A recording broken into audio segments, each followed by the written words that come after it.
The Chinese are back at it again with another wacky scheme to make Only recently has this story been gaining any traction, and honestly, I'm not surprised that it's being swept under the rug, and I'm not surprised that this is happening at all. For the past few years, US universities have been inviting Chinese language and culture centers onto their campuses. These institutes, named for the influential Chinese communist leader Confucius, have been drawing scrutiny, leading to several of these centers being closed on US campuses. But what are the Confucius Institutes teaching, and how do they get on campus? Well, obviously, given the name, they are teaching the philosophy of Confucius.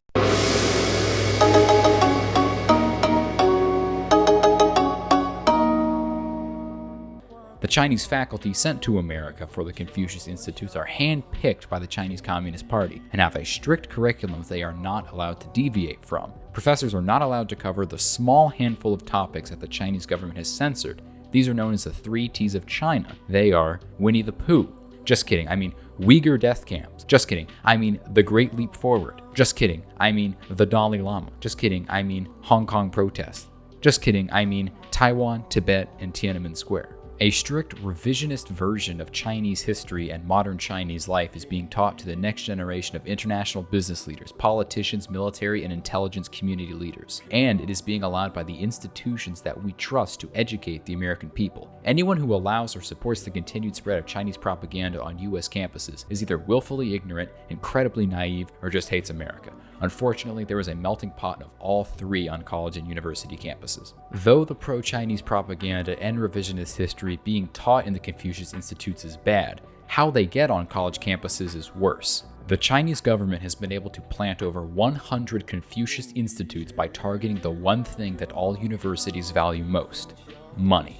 The Chinese target notoriously underfunded departments such as the humanities and offer them a ridiculously good deal. They offer $250,000 to allow a Confucius Institute on campus. The college or university doesn't even need to pay the salary of the professor. That's covered by the Chinese. The only thing that the college needs to provide is a space for the institute to occupy. The Chinese essentially buy their way onto campus, and the administrators do not care what is taught as long as the cash keeps rolling in. The Department of Education requires that universities disclose foreign gifts greater than $250,000. Of the over 100 US institutions who received funding in connection with the Confucius Institute, 75 did not disclose it to the federal government. Some schools skirt around the rule by simply accepting gifts just under the $250,000 limit. But there is evidence of even more funding that is occurring under the table. 6 universities, including the University of Nebraska and West Virginia University, failed to disclose nearly $3 million in gifts from China. Federal investigators discovered that Harvard and Yale combined failed to disclose $375 million in foreign funding, which included massive Chinese donations. In total, the Department of Education's crackdown on colleges and universities has resulted in the discovery of $6.5 billion in previously undisclosed funding from Chinese and Middle East sources. This proves that countries think America is for sale, and they are absolutely right. If you have enough money and the right philosophy, you can teach anything you want on an American campus. America might be the only nation on planet Earth dumb enough to fall for this scam that the Chinese are running right now.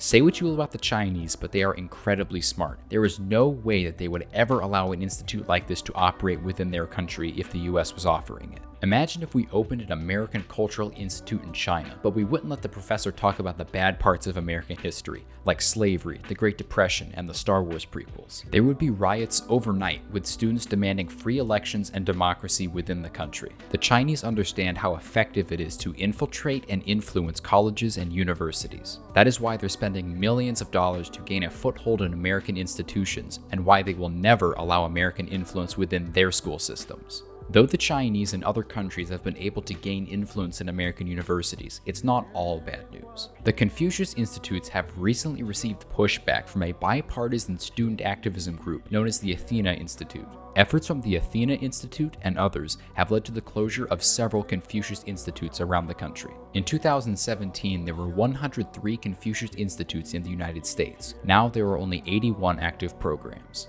Though recent efforts to roll back the Confucius Institutes have been successful, it is important to remember that many of them still exist, and that the Chinese will constantly be looking for new ways to influence American higher education.